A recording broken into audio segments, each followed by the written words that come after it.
Hi friends, good મોર્નિંગમાં Khodiyar એજ્યુકેશનમાં આપનું હાર્દિક સ્વાગત છે. તો ફ્રેન્ડ્સ, આજે આપણે જોવાનું છે ટીવાય બીકોમ સેમિસ્ટર 6, બરાબર, કે તમારી અમને ઓડિટિંગની એક્ઝામ આવશે. જે આઈએમપી ક્વેશ્ચન છે એ અહીંયા મેં લખેલા છે, તો એ એટલા જ તમારે કરવાના છે, બરાબર છે. આ ચોપડીના એકદમ આઈએમપી ક્વેશ્ચન છે કે જે પરીક્ષામાં આવવાની સંભાવના સૌથી વધારે છે. તો જો તમે આ કરશો ને એટલીસ્ટ તમે પાસિંગ માર્ક્સ તો તમારે આવી જશે અમારી, બરાબર. તો અહીંયા લોંગ ક્વેશ્ચન પણ છે અને શોર્ટ ક્વેશ્ચન પણ છે. હવે અડધા એમ કહેશે કે સર નવી પેપર સ્ટાઇલ કેવી આવશે, તો જો હમણાં તમે પેપર સ્ટાઇલ પર ધ્યાન નહીં આપો. આખો વિડીયો તમે જોજો, તમારે કેવી રીતે પેપર સ્ટાઇલની પ્રિપેરેશન કરવાની છે, કેવી રીતે મોટા સવાલ નાના સવાલ બધું જ આ વિડીયોમાં હું કહી દેવા. છેલ્લે સુધી જોજો આખો વિડીયો. તો સૌથી પહેલાં લોંગ ક્વેશ્ચનમાં છે, અહીંયા મેં ટોટલ 15 સવાલ લખેલા છે, એની પર 5 સવાલ પર સ્ટાર કરેલા છે, 5 થી 6 સવાલ પર, એ તમારે પહેલાં ખાસ કરવાના. ચાલો, પહેલો સવાલ ચેપ્ટર 1નો, ઓડિટર માટે નિષેધાત્મક સેવાઓ તથા ઓડિટરના હક્કો જણાવો તથા ફરજો જણાવો તથા લાયકાત અને ગેરલાયકાત ટૂંકમાં જણાવો.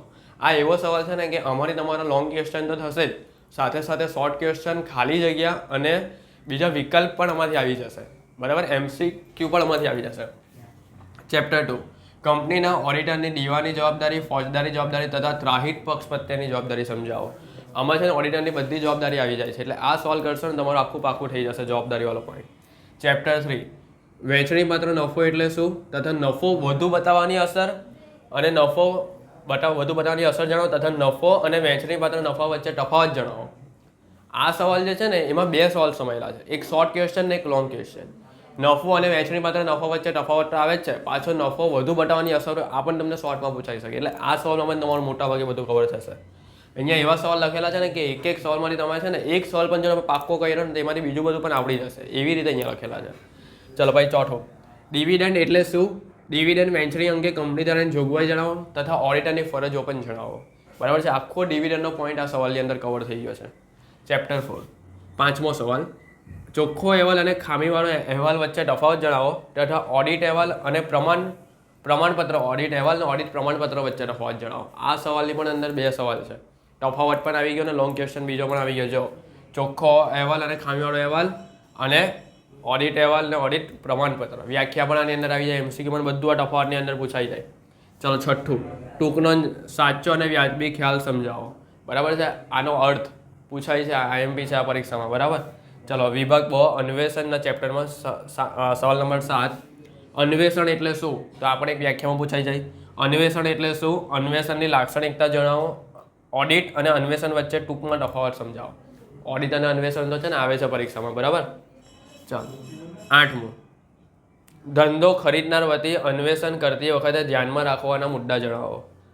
દગો કે છેતરપિંડીની શક્યતા હોય ત્યારે ધંધાના માલિક વતી તમે અન્વેષણ કેવી રીતે કરશો. જો ટોટલ અન્વેષણમાંથી 3 સવાલ લીધેલા છે, એક 7મો, 8મો અને એક 9મો, બરાબર છે. જોઈ લો, આ 7મો, 8મો અને 9મા નંબરનો સવાલ ખાસ કરી દેજો. અન્વેષણના ચેપ્ટરના જેટલા પણ 3 મોસ્ટ આઈએમપી સવાલ છે ને અહીંયા લખી કાઢેલા છે, એમાંથી આવશે. ચલો, પછી ઓડિટ કાર્યક્રમ, 10મો સવાલ, ઓડિટ કાર્યક્રમ એટલે શું, ઓડિટ કાર્યક્રમ વખતે ઘડતા પહેલાં ધ્યાનમાં રાખવાના મુદ્દા જણાવો. આ સવાલ મોસ્ટ આઈએમપી છે, આ સવાલ ખાસ કરજો, MCQ માટે કામ લાગશે. ચાલો, શૈક્ષણિક સંસ્થા, 11મો સવાલ, શૈક્ષણિક સંસ્થા જેવી કે શાળા, કોલેજ, યુનિવર્સિટીઓનો ઓડિટ કાર્યક્રમ અથવા સહકારી મંડળીઓનો ઓડિટ તથા જાહેર ટ્રસ્ટનો ઓડિટ કરતી વખતે ધ્યાનમાં રાખવાના મુદ્દા. આ સવાલનો કરજો જ, બરાબર છે. આ સવાલ તમે કરશો ને તો એમાં છે ને શૈક્ષણિક સંસ્થાનો ઓડિટ કેવી રીતે કરવાનું, જાહેર ધર્મદાનો ઓડિટ કેવી રીતે કરવાનું, બધું એની અંદર આવી જશે. યુનિવર્સિટીનો ઓડિટ કેવી રીતે કરવાનું, એ બધું આની અંદર છે. ચલો, વિભાગ D, ચેપ્ટર 1, એમાં 12મો સવાલ, પડતર ઓડિટ એટલે શું, પડતર ઓડિટના ફાયદા મર્યાદા, પડતર ઓડિટ અને નાણાકીય ઓડિટ વચ્ચેનો તફાવત પૂછાય છે, એ પણ આની અંદર આવી ગયો, બરાબર છે. એટલે એક સવાલ તમારા મોસ્ટ ઇમ્પોર્ટન્ટ છે એમ માનો. ચલો, પછી 13મો સવાલ, કરવેરા અંગે, આ ચેપ્ટર 2, વિભાગ D માં ચેપ્ટર 2, 13મો સવાલ. અહીંયા ચેપ્ટર પણ લખેલા છે, વિભાગ પણ લખેલા છે. 13મો સવાલ, કરવેરા ઓડિટ અંગેની કલમ 44AB આ પૂછાશે. અને 14મો સવાલ, કોમ્પ્યુટર EDP ઓડિટ સમજાવો તથા વીજાણુ એટલે કે EDP માહિતીના પ્રક્રમણ અને અંકુશ જણાવો. આ છેલ્લું ચેપ્ટર છે કોમ્પ્યુટર ઓડિટ, એમાંથી આ છે આ સવાલ. અને 15મો સવાલ, ઓડિટ અહેવાલ તૈયાર કરતી વખતે ધ્યાનમાં રાખવાના મુદ્દા. આ વચ્ચેનો છે, ઓડિટ અહેવાલ ચેપ્ટરનો છે. આ સવાલ બી પૂછાય છે, ઓડિટ અહેવાલ તૈયાર કરતી વખતે ધ્યાનમાં રાખવાના મુદ્દા. તો આ લોંગ ક્વેશ્ચન ખાલી અહીંયા 15 છે, પણ તમે જોશો ને તો 15ની અંદર પણ મેં એટલું બધું મૂકેલું છે ને કે તમારા આખો ઓડિટિંગ આમાં જ કવર થઈ જશે. ખબર, આખા ઓડિટિંગના બધા સવાલ એની અંદર આવી જશે, MCQ માં આવી જાય, લોંગ ક્વેશ્ચન, શોર્ટ ક્વેશ્ચન, તફાવત, ટૂંકનો, બધું જ આની અંદર છે, બરાબર છે. હવે એવી જ રીતે 25 શોર્ટ ક્વેશ્ચન છે, કેટલા, 25, અને 25માંથી પણ જો મેં સ્ટાર કેટલા પર કરેલા છે 1 2 3 4 5 6 7 8 ખાલી 8ની પર જ સ્ટાર કરેલા છે બરાબર. તો 8 એકદમ પાક્કા કરી જજો. ચાલો ને અમારી તમારા શોર્ટ ક્વેશ્ચન આવશે. બીજી એક વસ્તુ કે એમસીક્યુ જો તમે કરવા હોય ને તો બેઠા સ્વાધ્યાયના કરી જજો બરાબર છે. અને સ્વાધ્યાયમાં જો એમસીક્યુ નહીં હોય ને તો આટલું કરી જજો, એમાંથી આવી જશે. ચાલો પહેલો, ઓડિટરનું મહેનતાણું કોણ નક્કી કરે છે? આ સવાલ ઇમ્પોર્ટન્ટ છે. ઓડિટરની કર્તવ્ય ભંગ અંગેની જવાબદારી જણાવો. ત્રીજો સવાલ, કયા સંજોગોમાં નિવૃત્ત અથવા ઓડિટરની પુનઃ નિમણૂક થતી નથી? ચોથો સવાલ, પડતર ઓડિટરની કોઈ પણ 4 લાક્ષણિકતા જણાવો. પાંચમો સવાલ, સામાજિક ઓડિટની ટૂંકમાં વ્યાખ્યા જણાવો. આ પણ પૂછાઈ શકે. છઠ્ઠો સવાલ, 2013ના કંપની ધારાનો જોગવાઈનો ઉલ્લંઘન કરવા બદલ ઓડિટરને કઈ સજા થઈ શકે છે? જો અમુક સવાલ તો એવા હોય ને કે તમને એવું લાગે જ નહીં કે આ સિલેબસના છે, ખબર પડી, એવા પણ સવાલ પૂછાશે. ચાલો પછી જો 7મો સવાલ, અન્વેષણની કાર્યવાહી જણાવો. આ પણ પૂછાય. 8મો સવાલ, પડતર ઓડિટના હેતુઓ જણાવો. 9મો સવાલ, કોણ પડતર ઓડિટર બની શકે? જો બહુ નાના સવાલ લીધેલા છે. 10મો, કયા સંજોગોમાં ઓડિટર ખામીવાળો અહેવાલ રજૂ કરશે? 11મો સવાલ, સેલ્ફ વિજ્ઞાપન પક્ષ એટલે શું? 12મો સવાલ, કલમ 44AB કોને લાગુ ન પડે? 13મો સવાલ, સ્વેટ ઇક્વિટી શેર એટલે શું? જો એની પર સ્ટાર છે. સ્વેટ ઇક્વિટી શેર એટલે શું?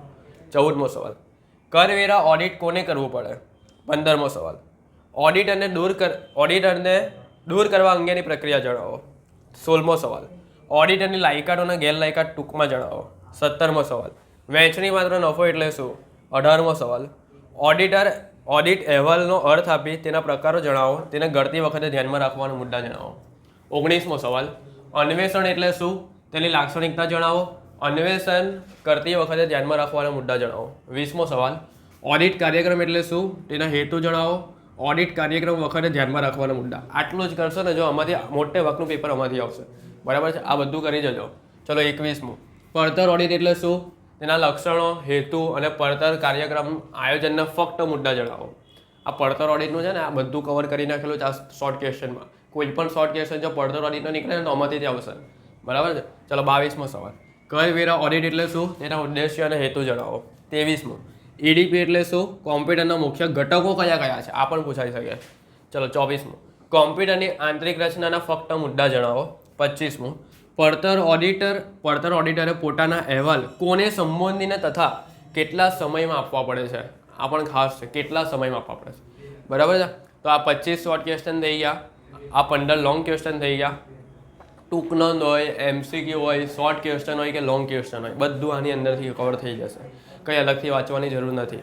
અને બહુ પેપર સ્ટાઇલની પાછળ પડી નહીં રહેતા કે ભાઈ પેપર સ્ટાઇલ કેવી આવશે. જો પેપર સ્ટાઇલમાં શું હોય ખબર, મેનેજમેન્ટ એકાઉન્ટ હોય કે ઓડિટિંગ હોય, એ લોકો છે ને એવી રીતે પૂછશે ને કે તમને ખબર, તમારી કલ્પના બહારનું પૂછશે બરાબર. તમે કંઈ બીજું કરીને ગયા હોય ને તો આ પૂછે કંઈ બીજું. એટલે પેપર સ્ટાઇલના ચક્કરમાં નહીં રહો. સિલેબસ તમને આવડવો જોઈએ, મેઇન વસ્તુ એ છે. પેપર સ્ટાઇલ ગમે તે હોય, ભલે જોડકા જોડ હોય, ખાલી જગ્યા હોય, ખરા ખોટા હોય, short question, long question, MCQ હોય, ગમે તે હોય, આપણે એનાથી કંઈ લાગે વળગે નહીં. આપણે ખાલી શું છે કે ભાઈ જે સિલેબસ છે ને એ સિલેબસનું આવડવું જોઈએ, ખબર પડી. પેપર સ્ટાઇલ ગમે તે હોય એના પર ધ્યાન નહીં આપો. સિલેબસનું અંદરનું જે છે ને એ તમને આવડવું જોઈએ, એ મેઇન છે. હવે સિલેબસ નહીં આવડતો હોય, અંદરનું નહીં આવડતો, પેપર સ્ટાઇલથી શું લેવા દેવા તમને? એટલે પહેલાં આ શીખો બરાબર છે. અને આટલું